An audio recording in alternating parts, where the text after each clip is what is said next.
The notice appeared on every board from the muddy river docks to the polished marble of the capital's marriage hall. Seeking practical wife. Must be organized, efficient, capable of managing royal duties and a household of 200.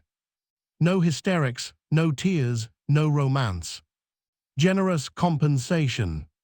Inquire at the palace before the next full moon.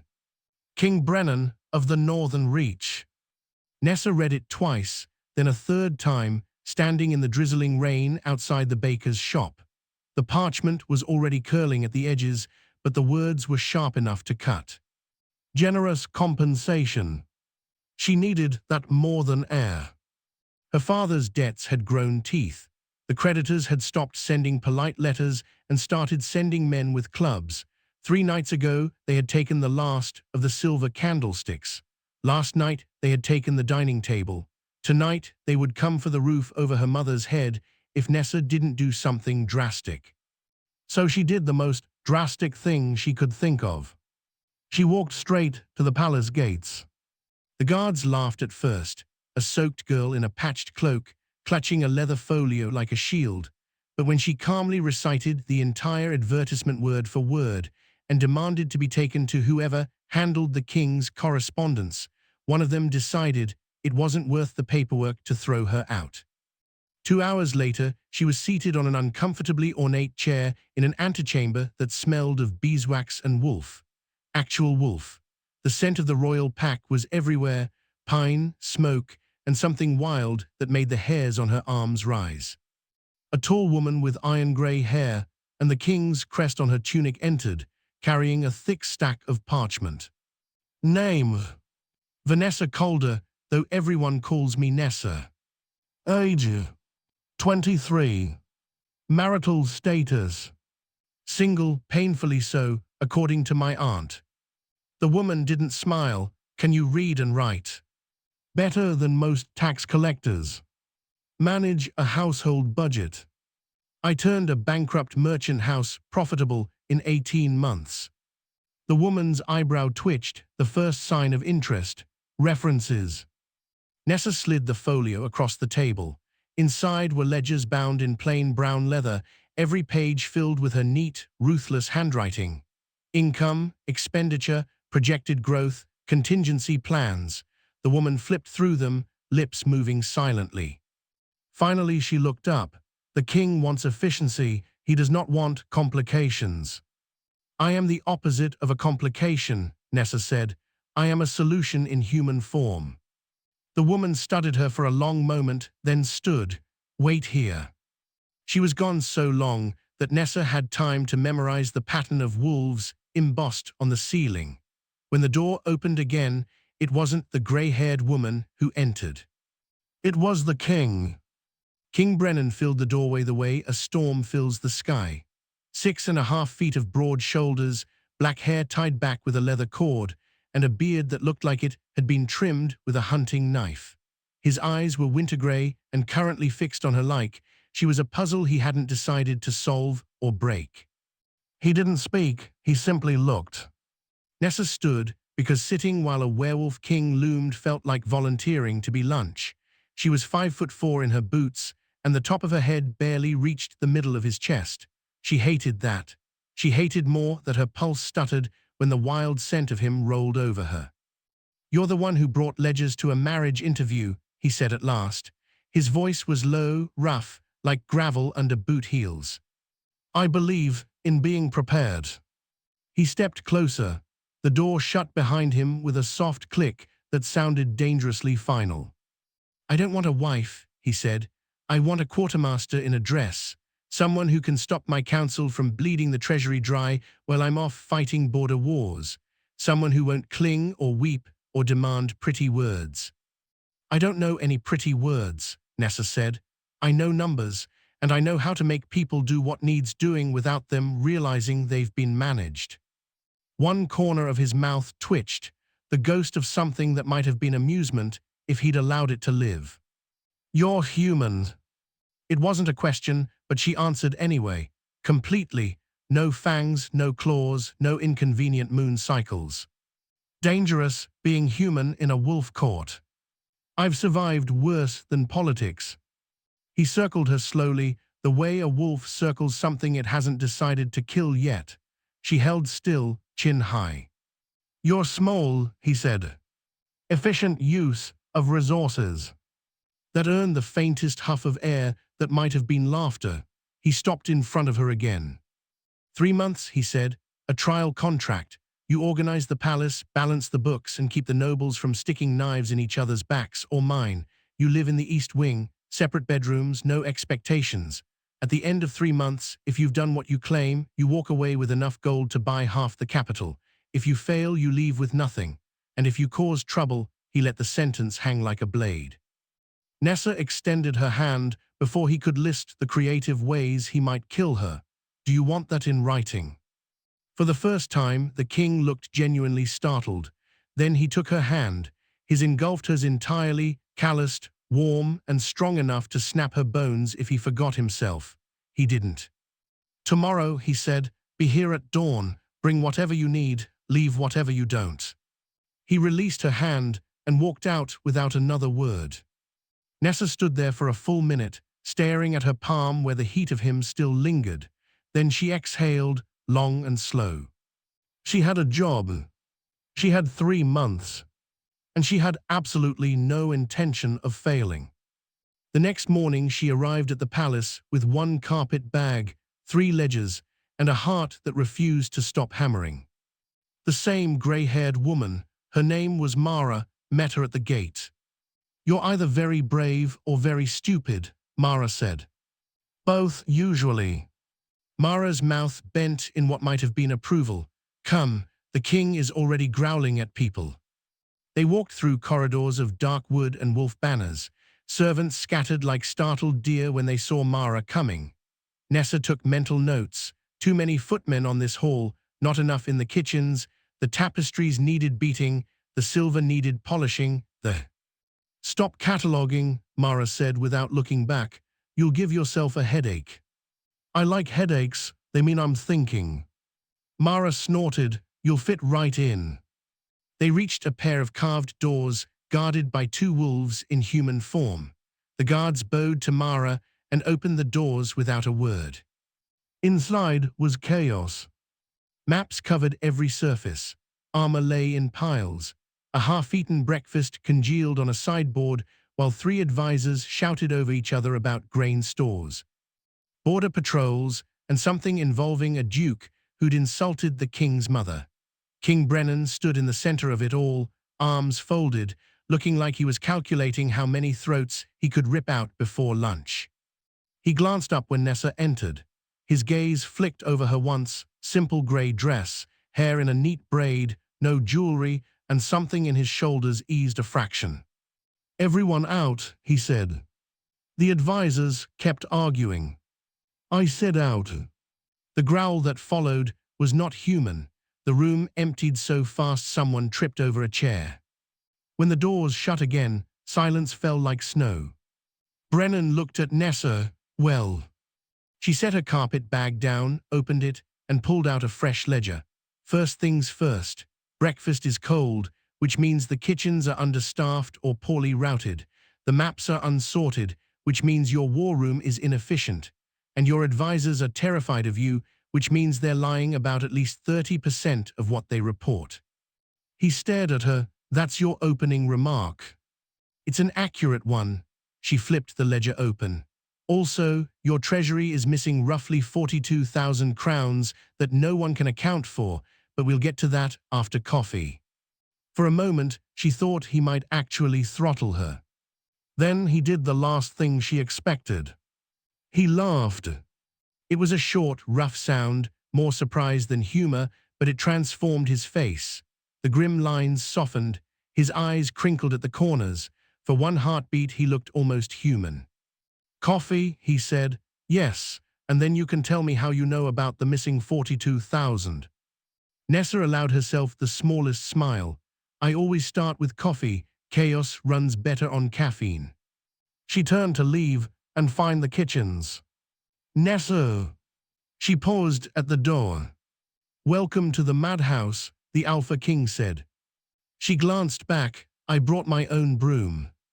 And with that, she stepped into the storm that was about to become her life.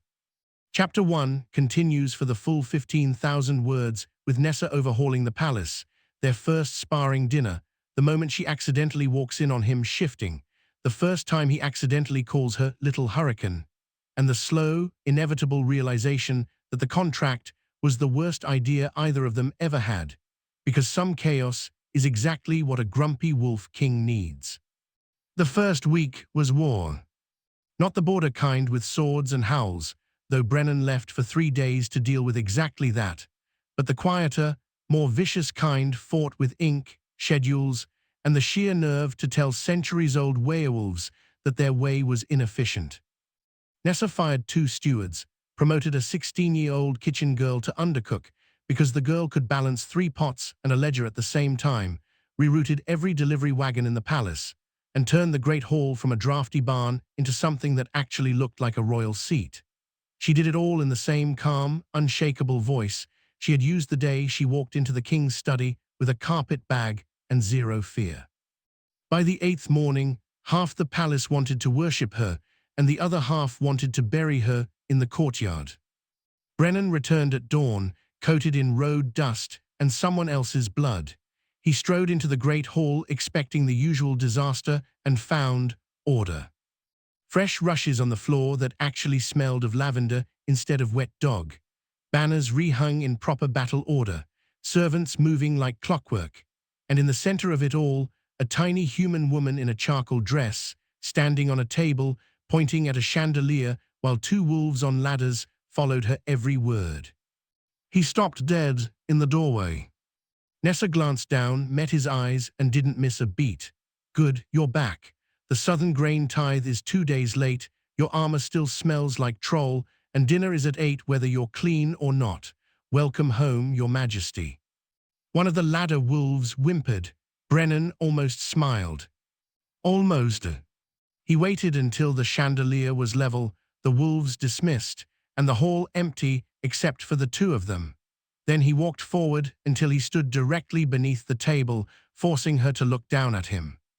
You've been busy, he said. I believe the contract said, manage royal duties. Chandelier dust is a royal duty. His gaze traveled over her slowly, the neat braid coming loose at the edges, the smudge of soot on one cheek, the way her chest rose and fell a little too fast when he got this close. You moved my maps, he said. I color-coded them, you're welcome. You fired Lord Carrick's nephew. Lord Carrick's nephew was stealing wine and selling it out the postern gate.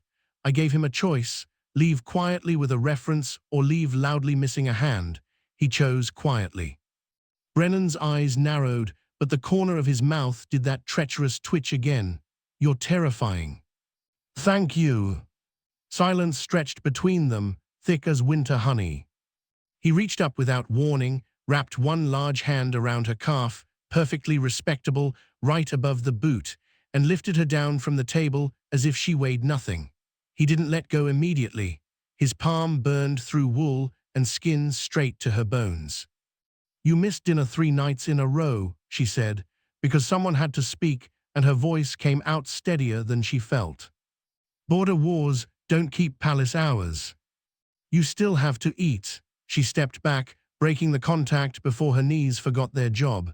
I left a plate in your study. It's probably cold. He tilted his head. You waited up. I was working, a pause, but yes, I waited. Something flickered across his face, too quickly to name. Come with me, he said, and walked away without checking if she followed. She did.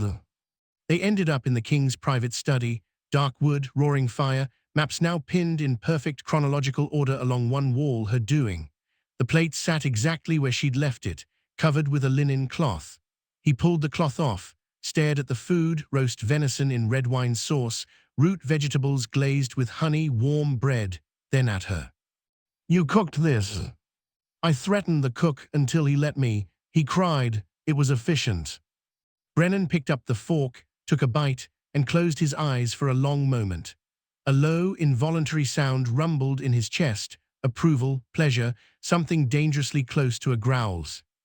Nessa pretended to study a map of the eastern passes so she wouldn't stare at his mouth.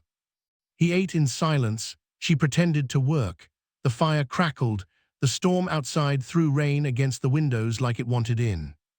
When the plate was clean, he pushed it aside and leaned back in his chair, watching her with the lazy focus of a wolf who has already decided where the next bite will land. "Tell me something true, little hurricane." The nickname slipped out before he could stop it. She noticed. He noticed that she noticed. Neither of them mentioned it. "I'm terrified every minute I'm here," she said quietly, "but I'm more terrified of going back to what was waiting for me outside these walls. So I keep moving. If I stop, the fear catches up." He studied her for a long time. "I haven't slept more than 2 hours at a stretch in 3 years," he answered, voice rough. "Not since the night my father died and the crown landed on my head like a boulder. Every time I close my eyes, I see the next war, the next betrayal, the next grave. But tonight," he glanced at the empty plate, then at the neat stacks of reports she'd left for him, everything summarized, prioritized, color-coded. Tonight the boulder felt lighter. The fire popped, a log fell, sparks flew up like startled fireflies. Nessa's heart was beating so loudly she was sure he could hear it. Wolves could hear everything. She took one careful step closer.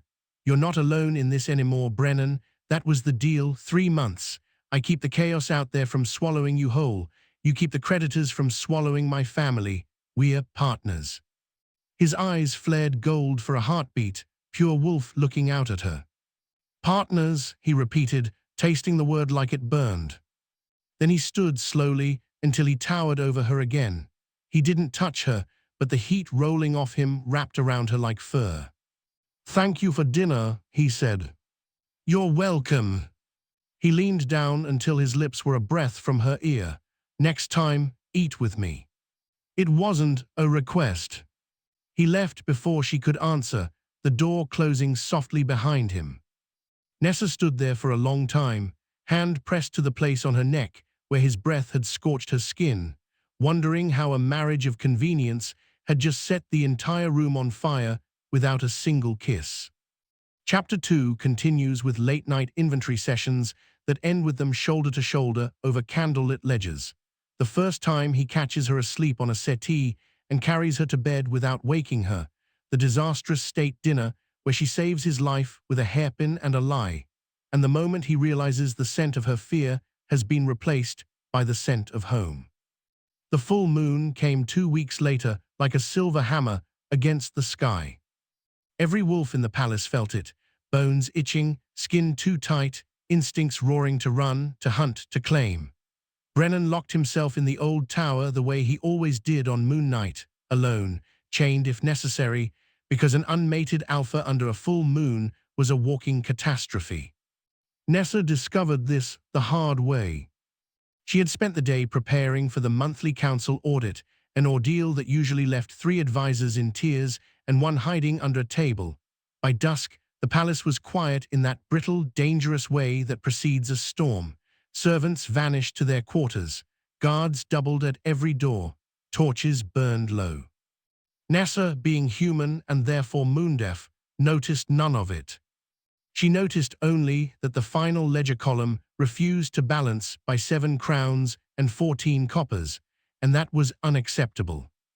So at midnight, when sane people were asleep or shifted and running the forest, Nessa marched up the spiral stairs of the North Tower carrying an oil lamp, a fresh quill, and the righteous fury of an accountant denied perfection.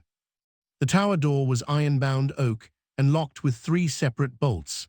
She had watched Brennan disappear behind it hours earlier, shoulders rigid, jaw clenched so tight she'd heard it crack.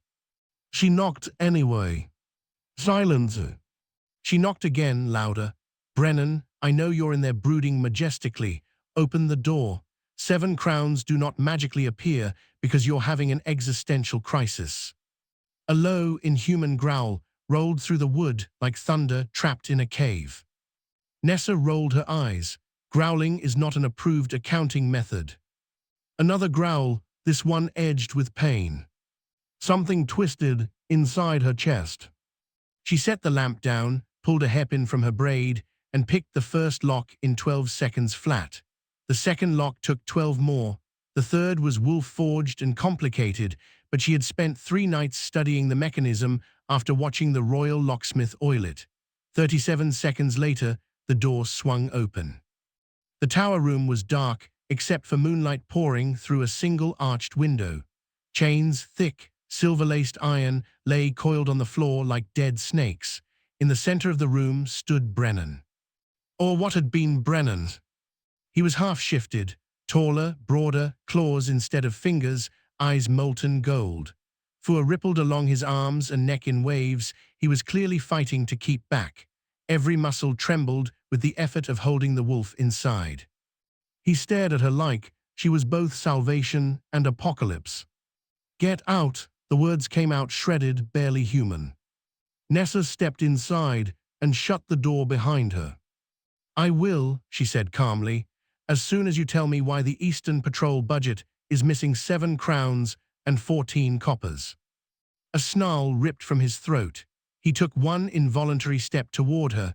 The chains on the floor rattled as if they remembered their purpose. "Nessa," her name was a prayer and a warning.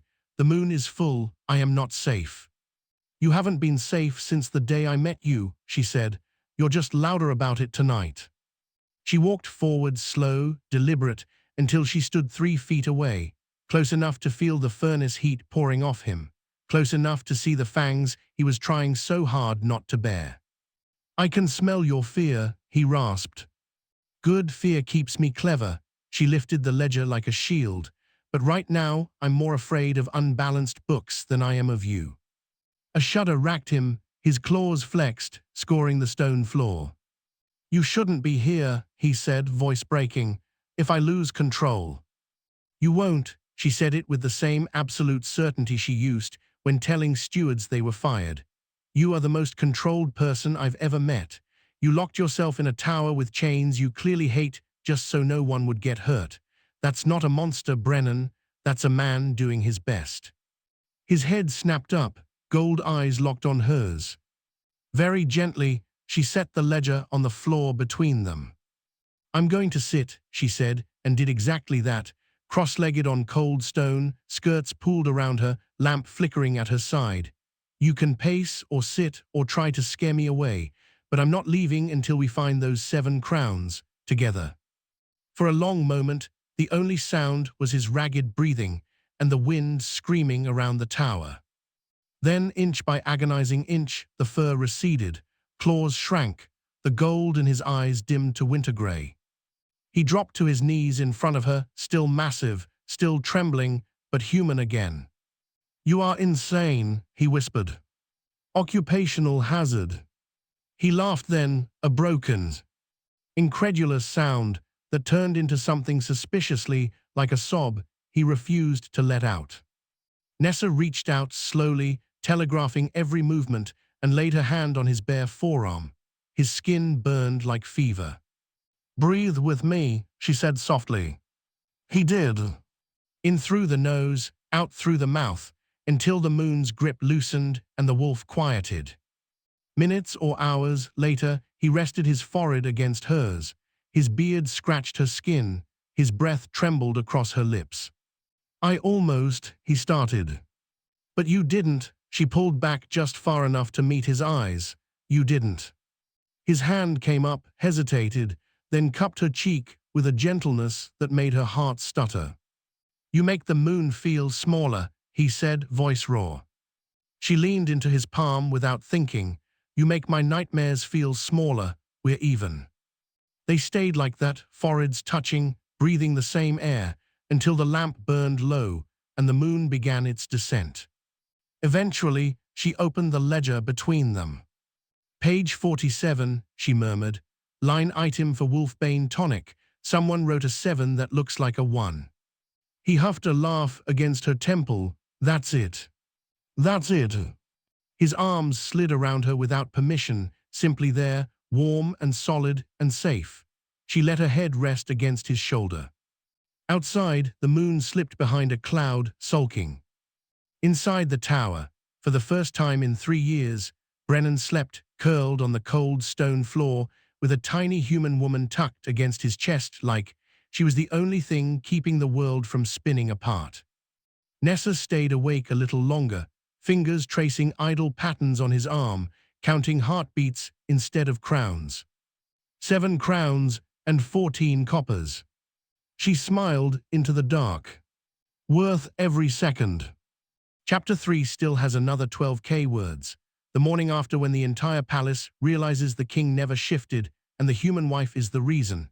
The first time he calls her my queen in front of the council and pretends it was an accident. The night she teaches him to waltz in the empty ballroom because even kings should know how not to step on toes. And the moment he almost kisses her and stops himself because the contract says no expectations. The palace woke to a miracle and a scandal in the same breath. King Brennan, the alpha who had not known a peaceful full moon since he was 17, had come down from the North Tower at dawn completely human, completely calm, and with a tiny human woman's hand tucked firmly inside his. He had not shifted. He had not broken the chains. He had simply slept, her heartbeat against his ribs, and the wolf had stayed quiet. By the time Nessa opened her eyes on the cold tower floor, the story had already sprinted through every corridor, every kitchen, every guard post, every noble bedchamber. Servants repeated it in hushed, awestruck tones. Guards passed it along the walls like a prayer. Even the ravens on the battlements croaked it to the winter wind. She was mortified to discover she had used the king's bicep as a pillow all night. When she tried to sit up, his arm locked tighter around her waist, and a sleep-rough voice rumbled against her ear. 5 more minutes, little hurricane. Your court is going to riot. Let them riot. She should have argued. Instead, she stayed exactly where she was for 4.5 more minutes, cheek over the steady thunder of his heart, because some things are worth starting a civil war for. When they finally descended the spiral stairs side by side, every wolf they passed dropped to both knees, full submission, throats bared. Not the polite dip required for a king, a reverent kneel that belonged to legends. Nessa wanted the stone floor to open and swallow her whole. Brennan looked like he was fighting a grin so hard it hurt. At the bottom waited Mara, arms folded, one iron-gray brow arched high enough to touch the moon. Breakfast is served, she said dryly. Try not to overthrow the monarchy before the bacon is crispy. The great hall was fuller than it had been in years. Nobles who usually sent regrets now sat shoulder to shoulder with minor lords who had ridden through the night to witness whatever came next. The long tables groaned under venison, smoked fish, fresh bread still steaming, and honey so golden it looked like captured sunlight. Brennan entered first. Silence fell like an executioner's axe. Nessa followed 2 measured steps behind, close enough to be proper, far enough to remind everyone she was still, technically, the contracted wife. He stopped at the head table. 2 chairs waited.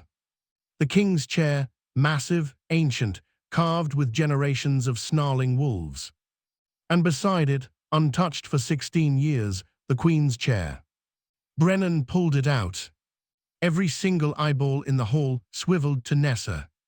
She froze on the threshold, heart hammering so loudly she was sure the wolves could hear it. He did not rush her. He simply stood there, one hand on the back of the chair, winter-gray eyes steady and daring her to trust him one more time. She walked the length of the hall on legs that did not feel like her own. The hem of her simple gray dress brushed the rushes. Whispers trailed her like smoke. She sat. Her boots dangled 6 inches above the floor. Conversation did not resume. Brennan took his own seat, leaned sideways so only she could hear. Breathe, little hurricane. She breathed. He lifted his goblet. To the woman who balanced my budget, found 7 missing crowns, and taught a full moon how to behave. May she never leave either task unfinished. A few nervous laughs rippled outward. Then Lady Morven, 93 years old, terrifying, the only living soul who had ever made Brennan apologize when he was 9, rose slowly. She raised her own goblet with a hand that trembled only slightly. To the Queen, who made the moon blink first. She drank. One by one, every wolf in the hall followed until the toast rolled like thunder. Nessa stared straight ahead and blinked very hard so no one would see the tears. The next 6 weeks were war, without claws or blood. Old pack families who had tolerated a 3-month human wife now realized the 3 months were nearly over, and the king had not spoken once of renewal, termination, or sending her away. Invitations flooded the East Wing, teas, hunts, midnight rides, musical evenings, each one a velvet-gloved attempt to remind her that humans did not sit on wolf thrones. She attended every single one. She smiled the small, pleasant smile that never reached her eyes, poured tea with perfect grace, complimented gowns, remembered the names of every pup and every great-aunt, and quietly rewrote 3 separate trade agreements in the margins of her dance card when no one was looking. She also never strayed more than 10 minutes from Brennan's side without him materializing like smoke, eyes scanning every corner until they found her, a low, constant growl humming in his chest that every wolf in the room pretended not to hear. He never said the word jealous. He didn't have to. Lady Sienna of the Western Pack struck the deepest cut. Tall, golden, pure-blooded, and Brennan's almost betrothed before war and politics had torn the match apart. She arrived in a sleigh drawn by white wolves and a smile sharp enough to draw blood. At a garden luncheon she waited until Brennan was called away to sign a border treaty, then cornered N477 Esser beside the frost-laced rose arbor. "You must be very proud," Sienna purred, voice honey over broken glass, a human girl who tricked an alpha into forgetting his duty. Nessa sipped her tea. "I believe the trick was staying alive long enough for him to notice I exist." Sienna's smile thinned to a blade. "Enjoy the pretty chair while it fits, little mouse. When the mating bond never comes, because it never will with a human, he'll remember what a real Luna smells like, and you'll be back in the gutter where you belong." She swept away in a cloud of white fur before Nessa could answer. That night Nessa stood on the balcony of the royal bedchamber, technically hers now, though she still slept in the East Wing because the contract demanded separate rooms, and neither of them had broken that last rule yet, barefoot in her nightgown, arms wrapped around herself, staring at the moon like it had personally betrayed her. Snow drifted in lazy spirals. She didn't hear him approach. She only felt the sudden warmth when his massive fur cloak dropped over her shoulders, swallowing her to the knees. His arms followed, sliding around her waist, pulling her back against his chest. He rested his chin atop her head. "I'm not tricking you," she whispered to the night. "I know. I'm not temporary." He turned her slowly until she faced him. Moonlight carved silver along the sharp lines of his cheekbones, his beard, the hollow of his throat, where the king's talk usually sat. "You were never temporary," he said, voice rough. "Not from the first moment you marched in here with a ledger and threatened to fire my steward for stealing wine." She laughed once, shaky half-sob. "I'm terrified, Brennan. Terrified that one day you'll wake up and the moon will be right, that I'll never be enough." His hands rose to cup her face, thumbs brushing away tears she hadn't realized were falling. "Then let me spend the rest of my life proving the moon wrong," he said fiercely, "every single day, starting now." He kissed her forehead, her eyelids, the tip of her nose, each cheek, everywhere but her mouth, because they had sworn the first real kiss would come only when the contract was nothing but ash. But goddess, it was close. His breath trembled against her lips. She felt the war inside him, the wolf packing, the man barely leashed. She rose on tiptoe and pressed her forehead to his instead. "2 more weeks," she whispered. "2 more weeks," he echoed, voice shredded. They stood like that until the snow soaked her nightgown, and his arms were the only warmth in the world. The winter solstice ball arrived like a fever dream. The great hall had never looked so beautiful. Ice sculptures of wolves reared 20 feet high, catching the candlelight in frozen snarls. Fairy lights floated like captive stars. The floor had been polished until it reflected the chandeliers like a dark mirror. Nessa spent 3 hours being laced into a gown of midnight blue velvet and silver thread that hugged every curve she usually hid under sensible wool. When the maids stepped back, even Mara, who had dressed queens for 2 centuries, inhaled sharply. Brennan waited at the foot of the grand staircase in formal black worked with silver wolves along collar and cuffs. The ancient king's torque gleamed at his throat like a band of starlight. When Nessa appeared at the top, his heart actually stopped. She saw it, the way his eyes went wide, the way his hand clenched at his side like he'd forgotten how fists worked, the way every muscle locked as if the sight of her might shatter him. She descended slowly, each step a lifetime. Halfway down, he moved without thinking, climbing the stairs to meet her so she would never walk the last 10 alone. He offered his hand. She took it. Conversation in the hall died so completely they could hear snowflakes land on the windows. He didn't notice, he only saw her. "You're trying to kill me," he said, voice raw. "Only a little." The orchestra waited for the king's signal. He gave it with a single nod. The first waltz began. They had practiced in secret for weeks in the empty ballroom, him growling at the rhythm, her laughing when he stepped on her toes, both pretending the way his hand settled at her waist was perfectly proper. Now they danced like they had been born moving together. Halfway through the song, he pulled her closer than any etiquette book in the kingdom allowed. 2 months are almost up, he said against her temple.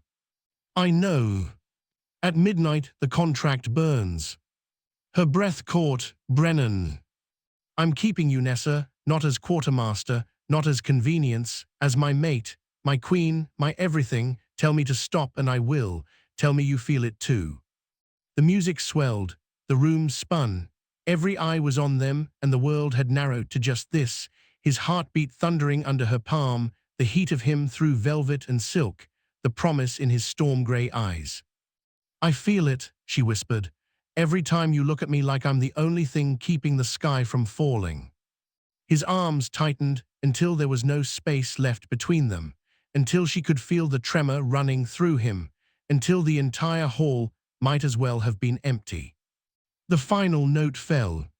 He did not let go. Instead, he sank to one knee right there on the mirrored floor, while 500 nobles and alphas held their breath. The hall went so quiet, she heard snow land on the windows. "Nessa Calder," he said, voice carrying to the rafters and beyond, "will you do me the honor of becoming my mate, my wife, my queen, and the chaos I never want to live without for the rest of my days?"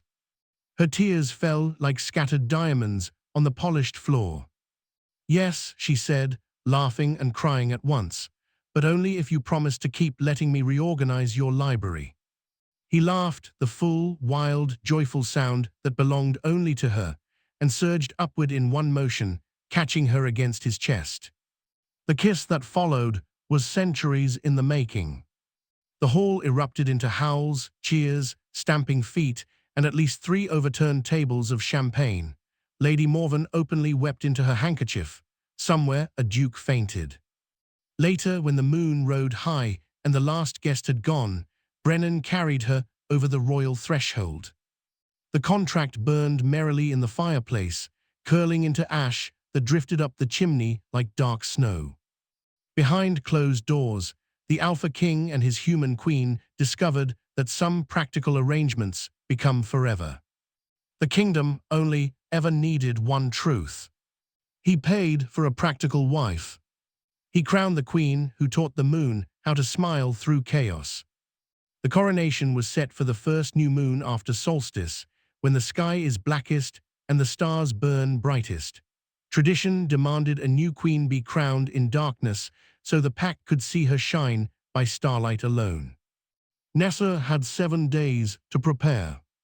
7 days to convince herself she would not throw up on the high priestess, trip on the sacred robes, or accidentally set the ancient circlet on fire with a candle. She had reorganized treasuries, rerouted armies, and faced a half-shifted alpha king on the worst night of his life, without flinching. None of that felt as impossible as walking down that aisle in front of 3,000 werewolves, while they decided whether a human was worthy to stand at their king's side. Brennan found her at 3 in the morning 3 nights before the ceremony, curled on a crate in the wine cellar with her head between her knees. He didn't speak. He simply crouched, cupped her face in both massive hands, and waited until her eyes met his. "I can't do this," she whispered. "You already have," he answered, voice low. "Every single day since you marched in here with a carpet bag and zero fear. They're going to hate me. I'm human. My feet don't touch the ground in the Queen's chair. I can't even shift." He brushed a loose curl behind her ear. "Then I will catch you when you fall. I always catch you." She tried to laugh. It came out wet. "What if I'm not enough?" He rested his forehead against hers. "You are the only thing that has ever been enough." That was the moment the last wall inside her chest cracked wide open. The week of fire. The next 7 days were chaos disguised as preparation. Nessa worked 18-hour days, approving fabrics, rewriting seating charts to prevent 3 blood feuds, drilling the palace choir until they could howl in 4-part harmony, and quietly slipping extra guards onto every gate, because rumors were spreading that certain traditionalists planned to protest a human coronation. Brennan trained harder than he had since the border wars, running the forests at dawn, forcing partial shifts, demanding his wolf accept once, and for all that its mate was small, human, and perfect. At night they collapsed into the same bed, contract long since ashes, and simply held each other, breathing the same air, counting heartbeats instead of hours. On the eve of the ceremony, Nessa stood in the royal dressing room while Mara and 6 maids laced her into the coronation gown, silver-white silk that caught every shard of light, embroidered with tiny wolves along the hem that looked ready to leap off the fabric. A mantle of midnight wolf fur, taken from Brennan's own pelt in a sacred hunt years ago, fell from her shoulders to the floor. When they finished, the room went still. Even Mara, who had dressed queens for 2 centuries, pressed a hand to her heart. Nessa stared at the mirror and saw a stranger, small, fierce, crowned already in starlight. Brennan appeared in the doorway without a sound. He wore only loose black trousers, shirtless, the scars of 100 battles glowing across his skin. His eyes were pure gold. He crossed the room in 3 strides, dropped to one knee in front of her, and pressed his forehead to her stomach like she was something holy. "You are the most beautiful thing I have ever seen," he said, voice ragged. She threaded her fingers through his hair. "I'm still terrified." "Good," he said against the silk. "Fear keeps us sharp." The night of darkness and stars. The great hall had been transformed. Every torch extinguished, every window thrown open to the black sky. Thousands of candles floated in midair, their flames the only light. 3,000 wolves stood in perfect silence. Nessa walked the aisle alone. No father to give her away. Her father had sold everything but his name years ago. No mother, taken by fever when Nessa was 12. Only her, barefoot on the ancient stone, the mantle trailing like a river of night behind her. Brennan waited at the altar beneath a canopy of stars visible through the open roof. He wore the full regalia of an alpha king, black velvet, silver torque, and the massive winter cloak that had once belonged to his father. His eyes never left her. The high priestess, an ancient she-wolf named Lyra with eyes like moonlit steel, raised the circlet forged 1,000 years ago from the first silver ever blessed by the moon. "By pack law and moon law," Lyra intoned, "do you, Vanessa Calder, accept the burden and the blessing of Luna to the northern reach?" Nessa's voice did not shake. "I do." "Do you swear to stand beside your alpha in war and peace, in blood and joy, until the stars themselves fall?" "I swear it with every beat of my heart." The circlet came down, cool, heavier than mountains. The instant it touched her brow, every wolf in the hall dropped to one knee as one. The sound was thunder rolling across stone. Brennan's eyes blazed gold. He took her hand, turned her to face the pack, and roared a single word that shattered the silence. Luna! The answering howl rose until the floating candles trembled in the air. Later, when the feasting began and the wine flowed like rivers, Nessa slipped outside to the moonlit balcony for one breath of cold air. Snow fell in soft, silent spirals. Brennan found her immediately. Of course he did. He wrapped his arms around her from behind, cloak and all, until she was cocooned in warmth and wolf and home. Still think you're going to fall into the sacred fire, he murmured against her ear. She laughed, the sound bright with unshed tears. I did fine until Lady Sienna arrived. Sienna had swept in that afternoon in a sleigh pulled by white wolves, wearing a smile sharp as winter. During the feast, she had cornered Nessa beside the dessert table. Enjoy your little moment, she'd hissed. The moon always chooses blood. When the bond fails to take, he'll set you aside and remember what a real Luna feels like. Nessa had smiled sweetly. Funny, I was just thinking the same about your personality. But the words had burrowed under her skin like thorns. Brennan's arms tightened. Sienna leaves at dawn. I already told her father. One more word against my queen, and the Western Pack loses trading rights for a decade. Nessa exhaled shakily. She's not wrong about one thing. There's no mating bond, not the way wolves expect. You can't feel me in your soul the way. He turned her in his arms, cupped her face. I feel you every time you walk into a room, he said fiercely. I feel you 3 corridors away and still know exactly where you are. I feel you when I close my eyes and the nightmares finally stay away. That is my bond, Nessa. The moon can keep her magic.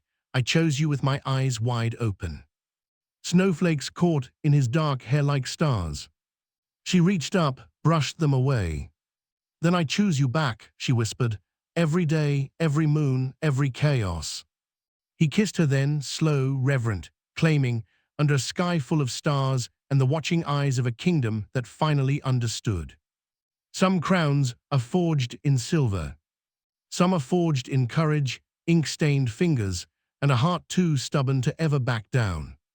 The Alpha King had paid for a practical wife. He crowned a queen who rewrote the stars. The war came at spring's first thaw. Not the border skirmishes Brennan had spent years putting down, but a true war. The rogue packs of the far north, those who had never bent knee to any crown, united under a single banner, an ancient white wolf who called himself the moon's true voice. His demand was simple. Give us the human Luna, or watch the kingdom burn. He claimed the moon herself had spoken in his dreams. A human could never bind an alpha. The bond between Brennan and Nessa was a lie, an insult to sacred law. Break it, kill her, send her away, any would satisfy the goddess. Refuse, and every pack loyal to the old ways would march. Within a fortnight, half the kingdom teetered on the edge of rebellion. Nessa read the ultimatum once, folded the parchment into a perfect square, and walked straight into the war room where Brennan was arguing with 6 furious pack alphas. She dropped the square on the table. New plan, she said calmly. We don't give them me, we give them a choice. Brennan's eyes were solid gold. There is no choice, they don't touch you. They won't have to, she said, because in 9 days, on the night of the equinox moon, you and I are going to prove the bond in front of every wolf in the kingdom, publicly, undeniably, and when the moon herself acknowledges a human Luna, their prophecy dies. Silence.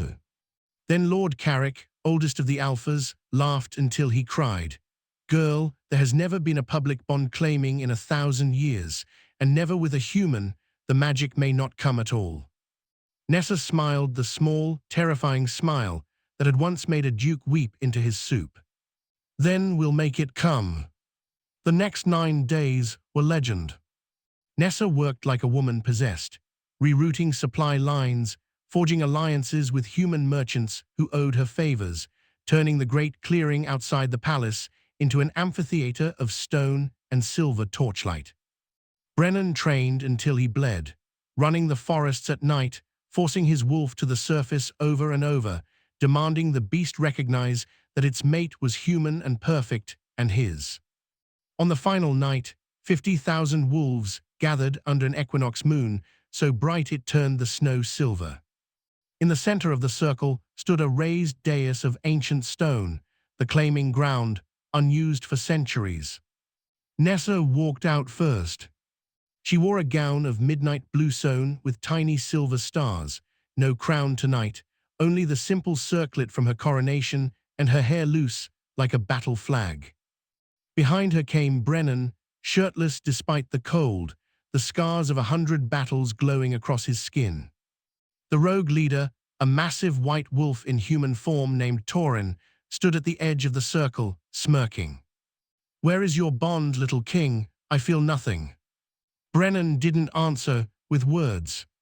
He stepped onto the dais, took Nessa's hand, and pulled her gently in front of him so they faced the moon together. Then he spoke one sentence that carried on the night wind to every wolf present. "I, Brennan of the Northern Reach, claim Vanessa Calder as my mate, my Luna, my soul, from this night until the stars burn out." He sliced his palm with a silver dagger, blood-welled, dark and shining. Nessa never flinched. She took the dagger, cut her own palm, and pressed it to his. "I claim you back," she said, voice clear as winter bells. "Every stubborn, growling, impossible inch of you." For a heartbeat, nothing happened. Torin laughed. Then the moon answered. A single beam of pure silver light speared down from the sky, so bright it blinded. It struck their joined hands and exploded outward in a ring that knocked every wolf within 50 paces to their knees. Brennan's eyes rolled back. He dropped to one knee, dragging Nessa with him, but he never let go. Inside their joined blood, something ancient woke. Nessa felt it first, a golden thread snapping into place behind her ribs, warm and wild and undeniably alive. Then Brennan's emotions crashed over her like a tidal wave. Love, terror, pride, joy so fierce it stole her breath. Across the clearing, wolves began to howl, not in challenge, but in recognition. The bond had come. Not the gentle mating bond of storybooks. A claiming so bright the moon herself bowed. When the light faded, Brennan was shaking. He cupped Nessa's face with bloody hands and stared at her like he'd never seen the sky before. "I feel you," he rasped. "Goddess Nessa, I feel you in my soul." She laughed through tears. "Took you long enough." Torin tried to speak. No sound came out. The white wolf's prophecy had shattered on the stones in front of 50,000 witnesses. The war ended before it began. Later, much later, when the torches burned low and the pack had run singing into the forest to celebrate, Brennan carried his mate back to the palace. He didn't stop at the royal bedchamber. He walked all the way to the North Tower, the same tower where she had once picked 3 locks to save him from himself, and set her gently on the wide stone sill beneath the arched window. Moonlight poured over them like forgiveness. He rested his forehead against hers. "I paid for a practical wife," he whispered. Nessa smiled, fingers threading through his hair. "And I came for the money," she answered. "Look at us now." He laughed, the full, free sound she had fallen in love with the first time she heard it. Outside, the moon hung low and satisfied, glowing softly over Kingdom finally, truly whole. Somewhere in the distance, wolves sang her name. Luna, the human who made the moon bow.